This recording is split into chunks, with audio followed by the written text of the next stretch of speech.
Welcome back. Fraction of object above the surface, ऐसा Archimedes में आपसे पूछा जा सकता है क्वेश्चन। तो मान लीजिए कि ये हमारा कोई ऑब्जेक्ट है और इसका कुछ पार्ट जो है दैट इज फ्लोटिंग बॉडी। मान लीजिए कि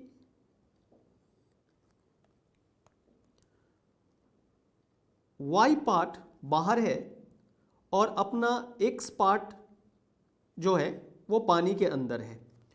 और मान लीजिए कि ये पूरा हाइट h है अपना, और अज्यूम कर लेते हैं कि इसका क्रॉस सेक्शनल एरिया a है। तो अब यहां पे बोला जा सकता था कि sir let VL is volume of displaced liquid. In case of floating body हम लोग बात किए थे कि इस पे जो बॉयंसी फोर्स लगेगा वो उस ऑब्जेक्ट के वेट के इक्वल होगा। तो आप इसको लिख सकते थे कि सर बॉयंसी फोर्स जो है वो that is weight of object. और बॉयंसी फोर्स का रिलेशन यहाँ पे लिखा जा सकता था कि बॉयंसी फोर्स जो होता है वो weight of the fluid displace by the body होता है। तो वेट ऑफ द फ्लूइड आप क्या लिख सकते थे, रो एफ इंटू वॉल्यूम। अब वॉल्यूम कितना, जितना बॉयंसी फोर्स उसी पार्ट पे लग रहा है जितना पार्ट पानी के अंदर है। तो इसलिए यहां पे वेट में जब भी आपको दिखाना होगा बॉयंसी फोर्स के रिलेशन के साथ, तो रो एफ वी सबमर्ज्ड और ये बन जाएगा जी। और यहां पे आप बोल सकते थे कि सर ये पार्ट हो जाएगा हमारा ऑब्जेक्ट का। मान लीजिए कि density of object is rho O and fluid का डेंसिटी रो एफ। तो रो ओ जी और ये पूरा वॉल्यूम जो है ऑब्जेक्ट का, यहां पे बोल सकते हैं कि sir V O is volume of object, volume of object. So G और जी कैंसिल हो जाएगा और आप इसी को लिख सकते थे कि सर वी सबमर्ज का मतलब हो गया कि volume of liquid, displace liquid, और ये पार्ट आपका हो जाएगा रो नॉट भी नॉट।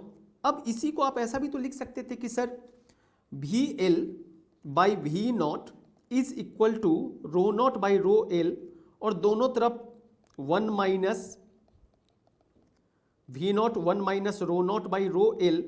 और यही बन जाता आपका कि सर यही फ्रैक्शन जो है fraction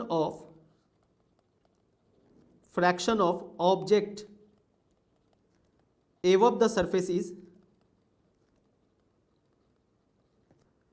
F one minus V L by V naught, और आप इसी को लिख सकते थे sir one minus rho naught by rho L, और ये बन जाता rho L minus rho naught by rho L. जैसे कि मान लीजिए एग्जाम्पल, हमारे पास आइस क्यूब है। तो density of ice cube is 0.9 gram CC. CC का मतलब होता है क्यूबिक सेंटीमीटर, यानी आप इसको सेंटीमीटर क्यूब भी लिख सकते हैं। और डेंसिटी ऑफ लिक्विड यहां पे है density of water that is 1 ग्राम पर सीसी। सो अब आपसे पूछे कि इस केस में कितना आपका फ्रैक्शन जो होगा ऑब्जेक्ट का आइस का, जो कि अबव द फ्लूइड सरफेस होगा। अबव द फ्लूइड सरफेस आप यहां पे बोल सकते थे कि sir this one is fluid surface. तो आप यहां पे बोल सकते थे कि सर ये पार्ट हमारा हो जाएगा F is directly one minus 0.9 by 1 10%। 10%, अगर कोई पूछे परसेंटेज में क्या होता है 10%। तो आई होप ये भी कॉन्सेप्ट आपको समझ में आ गया होगा।